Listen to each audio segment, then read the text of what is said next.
সপ্তাহে প্রথম কাজের দিন, পাশাপাশি উচ্চ মাধ্যমিক পরীক্ষা শুরু। তার আগে মাঝেরহাট স্টেশনের সিগন্যাল বিভ্রাট। শিয়ালদহর দক্ষিণ শাখায় ট্রেন চলাচল ব্যাহত হয়। রেল সূত্রে খবর, সকাল 7:35 মাঝেরহাট স্টেশনে সিগন্যালিং ব্যবস্থায় সমস্যা দেখা দেয়। বিভিন্ন স্টেশনে দাঁড়িয়ে পড়ে ট্রেন। এরপর সকাল 8:48 ফের ট্রেন চলাচল শুরু হয়।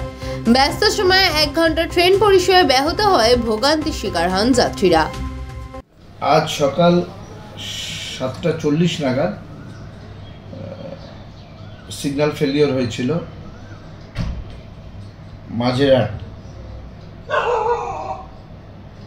তাতে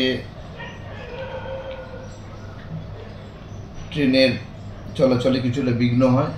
সেই সময়টুকু হ্যান্ড সিগন্যালের মাধ্যমে এবং যাত্রী পরিষেবা সুষ্ঠু রাখার স্বার্থে ওই ক্ল্যাম্প টেনে ম্যানুয়ালি সিগন্যাল দিয়ে ট্রেন চালানো হয়েছে কিছুক্ষণ। 8:48 আবার পুটরাইট হয়ে যায়, সিগন্যালিং ব্যবস্থা পুনর্বহাল হয়, সিচুয়েশন নর্মাল হয়, সমস্ত ট্রেন চলাচল শুরু করে। কিছু ট্রেন বাঞ্চিং হয়ে গেছিলো, মানে একসঙ্গে কতগুলো ট্রেন হয়ে গেছিলো, যেহেতু ওটা অফিস টাইম এবং রাশ আওয়ার। মিনিট 15 লেগেছিল স্বাভাবিক হতে। 9টা থেকে পরিপূর্ণ পরিষেবা হয়, বহাল হয় এবং আমাদের উচ্চ মাধ্যমিক শিক্ষার্থীরা তারা ঠিকঠাক টাইমে পৌঁছতে পেরেছে।